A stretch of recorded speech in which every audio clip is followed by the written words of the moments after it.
5 साल हो चुके थे, लेकिन अभी तक उनका कोई बच्चा नहीं हुआ था। इसकी वजह से शीतल और अभिमन्यु परेशान रहते थे, लेकिन उन दोनों से ज्यादा परेशान थी शीतल की सास, यानी अभिमन्यु की माँ जानकी देवी। जानकी देवी चाहती थी कि जल्दी से जल्दी उनकी गोद में पोता या पोती आ जाए, और इसीलिए वो अपनी बहू शीतल को लेकर एक दिन हॉस्पिटल पहुंची। डॉक्टर मैडम, जरा ठीक से चेक करके बताइए ना, कई बड़े बड़े डॉक्टर को दिखाया है, लेकिन मेरी बहू माँ ही नहीं बन पाती। मैंने शीतल को बहुत अच्छे से चेकअप किया है।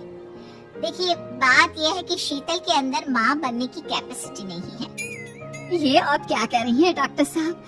कोई तो इलाज होगा ना, कोई दवाई दे दीजिए। देखिए, कुछ प्रॉब्लम ऐसी होती है जिनका कोई ट्रीटमेंट नहीं होता। आई एम सॉरी टू से, लेकिन शीतल कभी माँ नहीं बन सकती, क्योंकि उसके यूट्रस में अंदर से ही कुछ प्रॉब्लम है। घर आने के बाद क्या हुआ माँ? कहाँ लेकर गई थी आप शीतल को? अरे कहाँ लेकर जाती, डॉक्टर मैडम के पास ले गई थी, लेकिन तेरी बीवी तो कभी माँ बन ही नहीं सकती। मम्मी जी, इसमें मेरी क्या गलती? अगर अंदर से कोई प्रॉब्लम है तो उसमें मैं भी कुछ नहीं कर सकती। जानती हूँ, ये बात डॉक्टर के मुंह से सुन चुकी हूँ। अब दोबारा मेरे सामने इस बात का गाना मत गा। अरे माँ, परेशान होने की जरूरत नहीं है, हम सोचते हैं ना कुछ। अरे क्या सोचेगा तू? जब डॉक्टर कह चुका है कि तेरी बीवी माँ नहीं बन सकती, तो बता क्या सोचेगा तू? कहाँ से लाएगा बच्चा? माँ, ये तो मैं भी नहीं जानता। अभिमन्यु, क्यों ना हम अनाथ आश्रम से एक बच्चा गोद ले आए? क्या फर्क पड़ता है बच्चा हमारा हो या गोद लिया हुआ? आई बड़ी बातें बनाने वाली, क्या फर्क पड़ता है? अरे क्यों फर्क नहीं पड़ता? मुझे इस वंश को आगे बढ़ाने के लिए मेरे बेटे का खून चाहिए, किसी दूसरे का नहीं। लेकिन माँ, आप जानती है कि ये अब पॉसिबल नहीं है। मैं कुछ नहीं जानती। मैं किसी पराये की औलाद को इस घर में अपना पोता या पोती बन के बढ़ता हुआ नहीं देख सकती।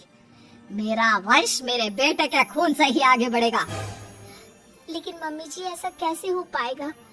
आप अच्छी तरह जानती है ना, मेरा और अभिमन्यु का बच्चा नहीं हो सकता।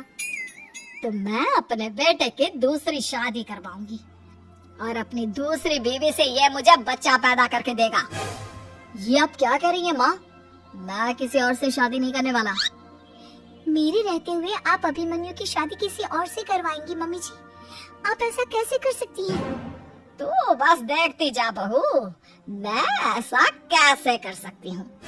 कुछ दिनों के बाद, अभिमन्यु, मैंने तेरे लिए लड़की ढूंढ ली है।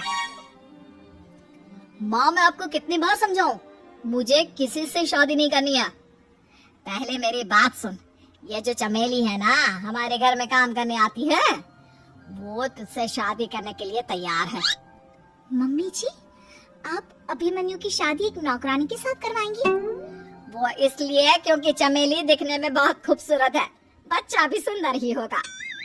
मम्मी जी, लेकिन एक बच्चे के लिए अपने बेटे की शादी नौकरानी के साथ करवाना, क्या ये सही है? अगर अभिमन्यु ने शादी नहीं की ना, तो मैं अपनी जान दे दूंगी।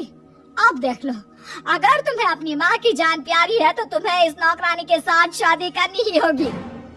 इस तरह जानकी देवी अपने बेटे अभिमन्यु की शादी नौकरानी चमेली के साथ करवा देती है। कुछ दिनों के बाद, नौकरानी से मालकिन बन के तो मजा आ गया, अब तो मैं इस घर की मालकिन हूँ। देखो, अपने आप को ज्यादा मालकिन समझने की कोशिश मत करो। एक बार तुम्हारा और अभिमन्यु का बच्चा इस दुनिया में आ जाए, उसके बाद तुम इस घर से हमेशा के लिए चली जाना। अरे जाओ जाओ, किसी और के आगे बातें बनाना, एक बच्चा तो पैदा नहीं कर सकी। बढ़िया, जाओ जाकर मेरे लिए कॉफी बना कर लाओ। नौकरानी मैं हूँ या तुम? मम्मी जी, देखिए ना शीतल मुझसे किस तरह से बात कर रही है। शीतल, तुम्हें पता है ना चमेली प्रेग्नेंट है, मेरे बेटे के बच्चे की माँ बनने वाली है। वो जैसा कहती है वैसा करो। लेकिन मम्मी जी, वो मुझे नौकरों की तरह ट्रीट कर रही है। अरे तो करेगी ना, वैसे भी बहू तुम हो किस काम की, एक बच्चा तो पैदा नहीं कर सकती। जाओ अब घर के सारे काम करो और चमेली को आराम करने दो। थैंक यू मम्मी जी, भगवान आपका भला करे। आप नहीं होती तो मैं नौकरानी से महारानी कैसे बनती। देखो, तुम्हें जो चाहिए सब मिलेगा, खूब खाओ पियो, मजे की जिंदगी जियो। लेकिन बस मुझे एक बच्चा पैदा करके दे दो। कुछ दिनों के बाद, मम्मी, बच्चे के लिए आपने मेरी शादी चमेली के साथ करवा तो दी, लेकिन दिन और रात का चैन मिट गया है। सारा दिन शीतल और चमेली की बहस चलती रहती है। अब शीतल को इस घर में रखने से क्या होगा? मैं तो कहती हूँ उसे घर से निकाल दो, है भी किस काम की। मैं ऐसा नहीं कर सकता माँ, वो मेरी पत्नी है, उससे बहुत प्यार करता हूँ मैं। तुम्हारी पत्नी चमेली है, चमेली, उससे प्यार करो। अरे तुम्हारे बच्चे को जन्म देने वाली है वो। अभिमन्यु, मैं खुद ही इस घर से चली जाती हूँ। वैसे भी अपने ही घर में नौकरों की तरह रहकर परेशान हो चुकी हूँ। घर की नौकरानी मेरे ऊपर हुक्म चलाती है, वो तुम्हारी पत्नी बन चुकी है। अब मेरा इस घर में क्या काम? अभिमन्यु के बार बार रोकने पर भी शीतल उस घर से चली जाती है। कुछ दिनों के बाद चमेली एक बच्चे को जन्म देती है। भगवान ने मेरी सुन ली, मेरे बेटे का घर भर गया, उसका अपना बच्चा इस दुनिया में आ गया। मम्मी जी, बच्चे को हाथ लगाने से पहले मेरी एक शर्त तो सुन लो। तुम कहना क्या चाहती हो चमेली? आपकी मम्मी को बहुत शौक था ना अपने पोते को खिलाने का। अब देखो, इस दुनिया में हर चीज की कोई ना कोई कीमत तो होती है। तुम अपनी आधी प्रॉपर्टी मेरे नाम कर दो, बच्चा तुम्हारे नाम। अरे लेकिन मैंने अपने बेटे से तुम्हारी शादी करवाई है, अब ये सौदेबाजी कहाँ से आ गई? जो औरत अपनी बहू को घर से निकाल कर एक नौकरानी के साथ अपने बेटे की शादी करवा दे, वो तो सौदेबाजी कर ही सकती है ना। उसका कैसे भरोसा कर सकते हैं? मुझे बस आप लोगों की प्रॉपर्टी चाहिए, उसके बाद ही बच्चे को आप हाथ लगा सकते हैं। मैंने कहा था ना मम्मी, आप गलत कर रही हैं। देखिए, उसका नतीजा आपके सामने है। जब शीतल को पता चलता है कि अभिमन्यु और चमेली का बच्चा दुनिया में आ गया है, तो वो अपने घर पहुंचती है। अभिमन्यु, कहाँ है आपका बच्चा?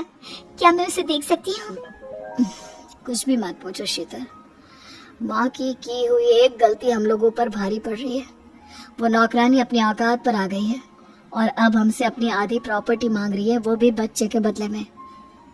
एक बात कहूँ अभिमन्यु, आप उसे कुछ भी देने से मना कर दो। अरे कैसी बात कर रही हो? मेरे बेटे की औलाद है उसके पास, ऐसे कैसे मना कर दे? मम्मी जी, वो अभिमन्यु का बच्चा नहीं है, वो चमेली और उसके बॉयफ्रेंड का बच्चा है। ये तुम क्या कह रही हो शीतल? ये देखिए वीडियो, चमेली और उसका बॉयफ्रेंड आपस में बातें कर रहे हैं कि उन दोनों ने मिलकर आपको बेवकूफ बनाया है और अब इस बच्चे के बदले आपसे प्रॉपर्टी भी हड़प लेंगे। हे भगवान, ये मुझसे क्या हो गया? ना तो बच्चा मिला और अपने बेटे की नौकरानी के साथ शादी करवा दी सो अलग। अब क्या होगा? मुझे माफ कर दो शीतल, मेरी वजह से तुम्हें बहुत तकलीफ हुई है। अभिमन्यु, मैंने कहा ना, उस नौकरानी को उसके बच्चे सहित इस घर से बाहर निकाल दो। लगता है मेरे अभिमन्यु का बाप बनने का सपना अधूरा ही रह जाएगा।